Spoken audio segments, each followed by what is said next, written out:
It is the aim of the Association of Neuroaesthetics, a European initiative originating at the Charité Berlin, to bring together both knowledge acquired and methods employed by contemporary artists and neuroscientists in order to work towards a shared new language. It's the hope of the association that new artistic projects and new approaches in research and the arts may emerge that speak this new language. What does this mean? Actually, we are an association who is following three main fields, or who's working on three main fields. On the one hand, we give education, or we try to provide education. That means that we opened a specialized library on the topic of neuroscience and art, on neuroaesthetics at the Charité. That's how it looks like. It was designed by a wonderful architect called Tammo Prinz in Berlin, and people can find their books on this topic, which are not too much actually, because the field has not too much data collection so far. And the second field we are working, and that's maybe also a main field of us, that we try to conduct and to experiment a new way of public events where scientific knowledge and artistic knowledge and practice and artworks somehow are combined and presented. And here we had our inauguration a year ago with talks by Semir Zeki, Christine Marcel, Philipp Rahm, Ernst Pöppel and Olaf Eliasson, which was a first step. But today maybe will be the second step in this approach. And the third thing is that we support and try to inspire interdisciplinary projects. For example, at the moment, we are working together, or we are in the conceptual phase with Florian Hecker on an inverted space, and we started a project with Cecil Tolas, who is doing the wonderful installation today. I want to thank you, by the way, here in this moment. I just say briefly, she did a wonderful installation for us today. It's this smell of Old Berlin here in the library. It comes out of this small box there. And in the garden later in the cocktail, you find the smell of New Berlin. And how she did it and how much research is in back of her work, you will find more precisely described in this yellow folders. And yeah, and we finished already a small thing. This was an artist called Valerie Stahl von Stromberg who did a series of photographs in the neurosurgical operation room. This was a small work which was done in my department. I'm in the neurosurgical department in Charité.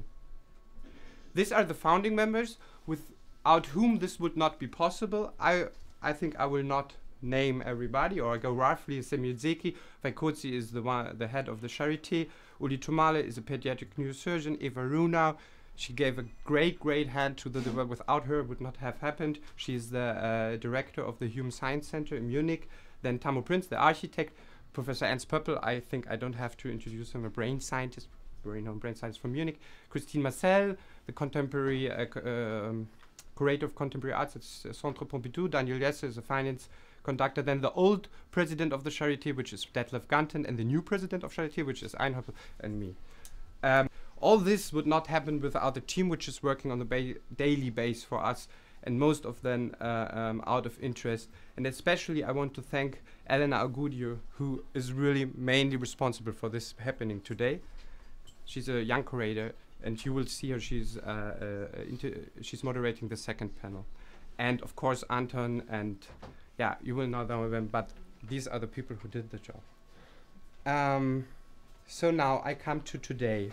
Today it was not difficult for us to conduct an event, since Daniel Birnbaum already chose a theme for today, which is Fare Mondi, Making Worlds, which has a huge relevance not only to the arts, but also to the modern neuroscience.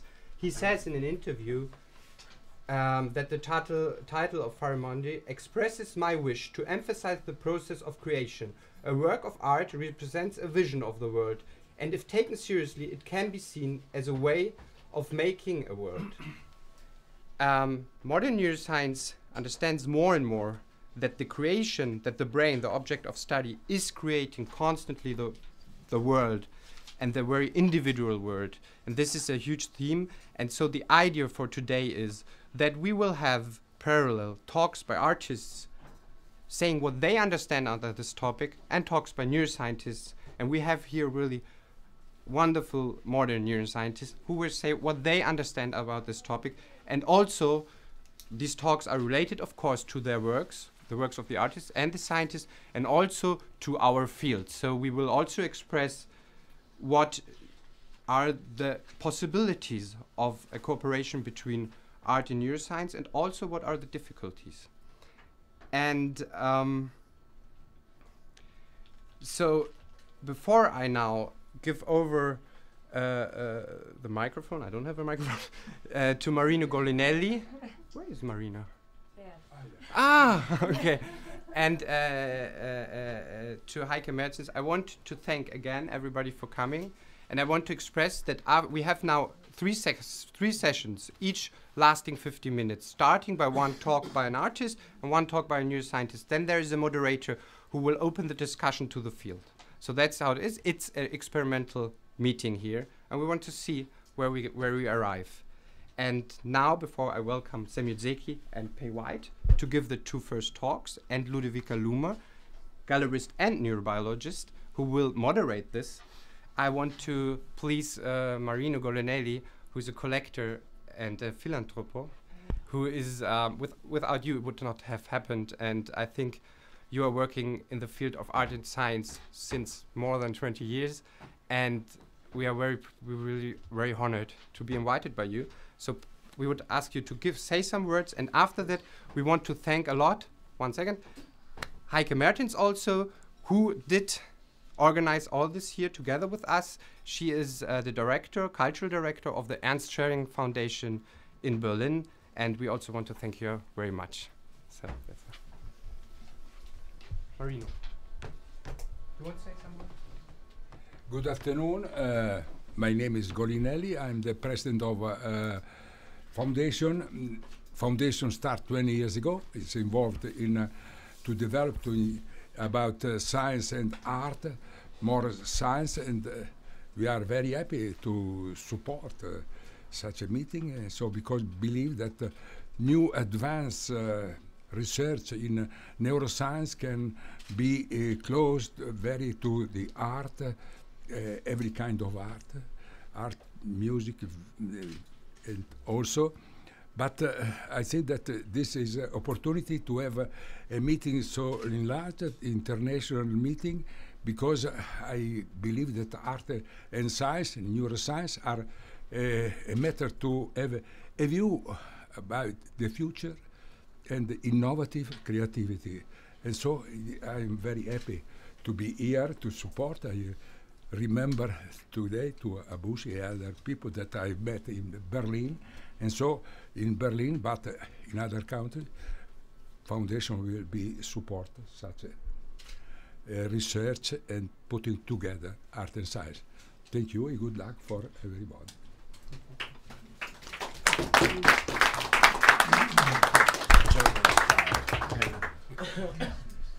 Yeah, my name is Heike Mertens. I also like to welcome you in the name of the Ernst Schering Foundation, which is located in Berlin. We focus on the support of life sciences and contemporary art, also dances and theater plays, new music, and but a special focus is really on supporting projects at the interface between contemporary art and sciences. In December last year, we organized a workshop in Kunstwerke at the Institute of Contemporary Art in Berlin, where we invited 30 international scientists and artists to discuss about the goals for the future interdisciplinary collaborations between science and arts. And as one result of this workshop, we will open our own project space in Berlin in July to show artworks, installations at the interface to sciences. This will be located unter den Linden in Berlin. And herewith, I would like to invite you kindly to be part of the opening at the 2nd of July. We open with Carsten Nicolai, a work which is quite similar maybe to the piece of Florian Hecker, which we see here because it also refers to a dream and mind machine of the 60s. And now I'm very, very happy to give the word to you, Pei White, and we are very happy to have you here because right now in this moment a performance taking place at your installation at the Arsenal, so we are very happy to have you here with us. Well, I'm very pleased and honored to be here. I have to say I'm a little bit nervous because all I can do is show my work. And also some sort of, maybe even a question for scientists that's come up in some of my research. So actually it's probably, we change. maybe we switch spots. So I'm wondering if I can get the lights off. I've noticed the contrast and color is really compromised in these. That's great. Perfect. Okay, so I'm going to just do sort of an abbreviated, sort of an overview of some recent projects, and they may or may not apply to some of the interest of your institution, but here they are. This is a installation piece that I did in Berlin at Neuger Rimschneider Gallery, where I wanted to have the sense of sort of the perception of chaos, but sort of contained within a sort of set geometry, and then to introduce this other sort of chaos, this kind of water element onto the floor, but yet it was completely static, and it was it's just a 30-foot long sort of congealed plastic piece that gave the sense of water in the space. So this piece on the right called Aviary was meant to suggest this sudden disruption of birds, but yet freeze-framed. The pieces along the back wall here are a series of 12 paper clocks, each representing a sign of the zodiac, and each of them was a sort of portraiture, a way for me to talk about friends and acquaintances through cliches of the zodiac. And so maybe a clock was very precise, and that would be a Virgo, and maybe one that had multiple chimes, and that would be an Aries that chattered on, and just this other type of constructed portraiture. This is a detail of the piece running across the supposed water. And I wanted to introduce, kind of within this overall very kind of sweet color motif, a sudden disruption of a completely different palette, of just kind of this vein. Then this piece was reinstalled at the Hammer Museum in some really horrible architecture, and I kept wanting to make the architecture go away, so I just ran the piece right through areas of glass and just tried to do everything but work within the limitations of the architecture, but also do what I could to kind of deflect what was bad about it. So for instance, there were very few adjustable lights, so I would build the paper pieces around the downlights, and that created this really nice surprise of these kind of color ghosts that happen, you see right at the top where the light bounced.